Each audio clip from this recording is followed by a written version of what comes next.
आज आपके सामने एक महत्वपूर्ण समाचार की प्रस्तुति करें। आज से श्रावण मास शुरू हुआ।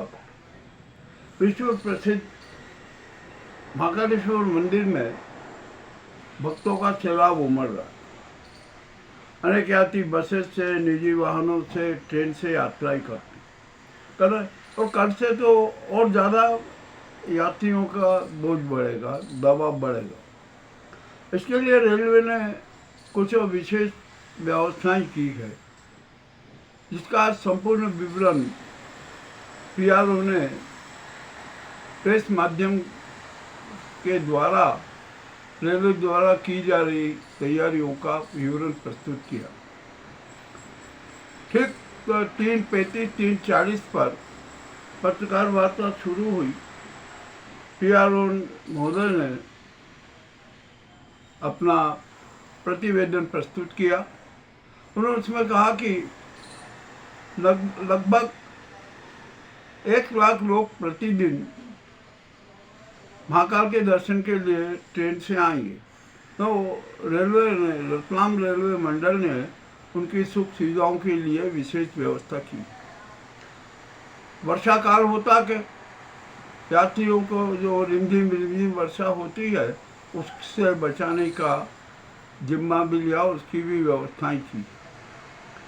एक शेल्टर शेड भी बनाया जा रहा है, जिसमें करीबन लगभग 1500 यात्री आराम से ठहर सकते हैं। यदि वर्षा हुई तो ये भी बहुत अच्छी बात है, करना चाहिए।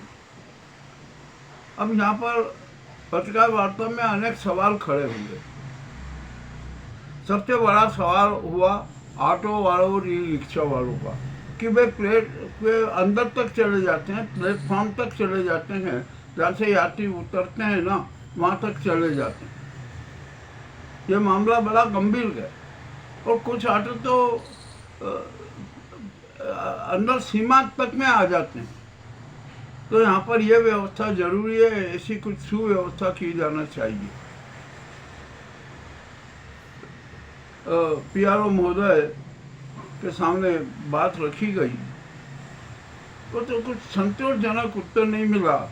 तो हमें मजबूरी में कहना पड़ा कि जीआरपी और आरपीए को सख्त हिदायत दे दी जाए कि वे जो ऑटो वालों का और जो अवैध प्रवेश हो जाता है, यात्रियों के साथ जो व्यवहार होता है ना, उसको सख्ती से निपटा।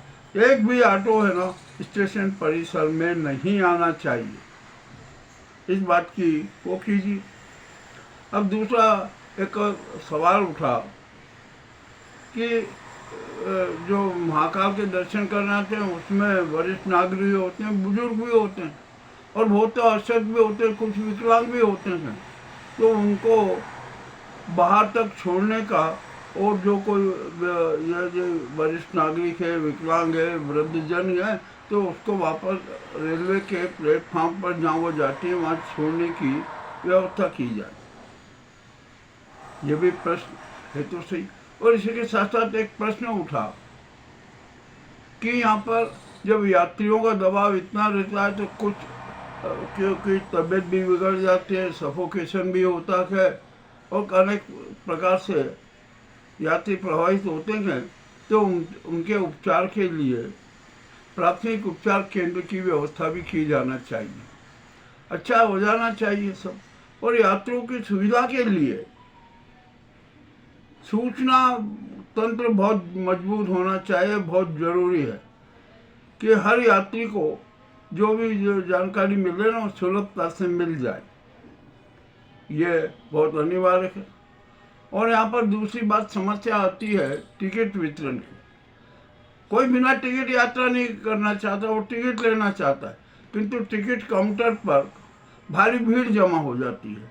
अतः जितने भी यहाँ पर टिकट विंडो काउंटर है ना, सब पूरे चालू रहना चाहिए, 24 घंटे चालू रहना, ताकि यात्रीगण अपना अपना टिकट ले सकें।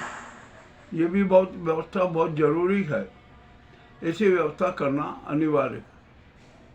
अब रेलवे अपनी तरफ से पूरा प्रयास कर रहा है कि यात्रियों की सेवा की जाए, उनकी सुविधाओं को ध्यान रखा जाए। अब यहाँ पर वेटिंग हॉल तो बहुत छोटा, वेटिंग हॉल की भी कोई अच्छी नई व्यवस्था की जाना चाहिए। चलिए, अब जो भी हो गया। इसी बीच में पीआरओ महोदय को हमारी ओर से एक सुझाव दिया गया कि आज जो यहाँ पत्रकार वार्ता आपने बुलाई है ना, आधे पत्रकार उधर बैठे हैं, आधे पत्रकार उधर बैठेंगे, ये उचित नहीं लगता। अतः रेलवे के पास में पैसे की कमी नहीं है, तो एक बढ़िया अच्छा प्रेस कॉन्फ्रेंस हॉल बनवा दो। यही बात हमने जीएम साहब को बोली थी, प्रभारी जीएम को भी बोली और वर्तमान जीएम को भी बोली, और यहाँ रेलवे सलाहकार समिति है, उसने भी ये प्रस्ताव रखा, किंतु आज तक एक शानदार प्रेस कॉन्फ्रेंस हॉल की व्यवस्था अभी तक नहीं हुई। अब हो जाएगी, कर देते हैं। अब मैं जब डीआरएम साहब से मिलूंगा ना, तो उनको बताऊंगा कि कम से कम एक प्रेस कॉन्फ्रेंस हॉल तो बढ़िया कर दीजिए, क्योंकि अब तो रेलवे के बड़े बड़े अफसर आते ही रहेंगे, जाते रहेंगे, उनकी पत्रकार वार्ता होती ही रहेगी। तो इसके लिए एक अच्छा सुव्यवस्थित प्रेस वार्ता कक्ष होना बहुत जरूरी है। अब ये तो सुझाव है, अब सभी ने दे दिया है। अब हमारे जो जीएम साहब है, मैं तो उनके उज्जैन आने का इंतज़ार कर रहा हूँ। वे जब उज्जैन आएंगे तो फिर कहूँगा साहब अब तो हद हो गई। अब तो यहाँ पर रेलवे को है ना एक पत्रकार वार्ता कक्ष बनाना ही चाहिए। और हमारे यहाँ के जो पीआरओ का एक ऑफिस है ना, वहाँ एक पीआरओ का ऑफिस भी अलग से होना चाहिए, ताकि पत्रकार वहाँ पर जाकर जानकारियाँ ले सके। अब ये सुझाव है। अब जब जीएम साहब आएंगे, क्योंकि डीआरएम सारा मामला तो डीआरएम और जीएम साहब के हाथ में है, वे चाहें तो 1 महीने में शानदार हॉल बन सकता और बनना भी चाहिए। खैर, हमारे पीआरओ महोदय ने अच्छी पत्रकार वार्ता की जानकारियाँ दी और रत्ना मिलन मंडल शिव भक्तों के सुविधा के लिए, उनकी सेवा के लिए तत्पर है। ये अच्छी बात है। एक महत्वपूर्ण समाचार आपकी सेवा में प्रस्तुत है। आपको कैसा लगा अवश्य बताएं। हमने जो जिनाइन समस्याएं हैं ना, उनका भी संपूर्ण विवरण दे दिया। मामला सब अच्छा हो गया है और श्रावण मास में जितने भी शिव भक्त आते हैं उनकी सेवा रेलवे करेगा, सामाजिक संस्थाएं करेगी, जनता करेगी।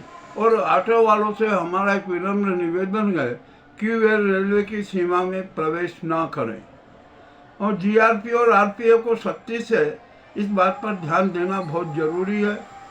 यदि इतना ध्यान दे दिया ना, तो बहुत प्रकार की समस्याओं का समाधान हो जाएगा। ठीक है, जो पत्रकार वार्ता का जो सार है वो हमने आपके सामने प्रस्तुत किया है। आपको कैसा लगा हमें अवश्य बताएं। बहुत बहुत धन्यवाद।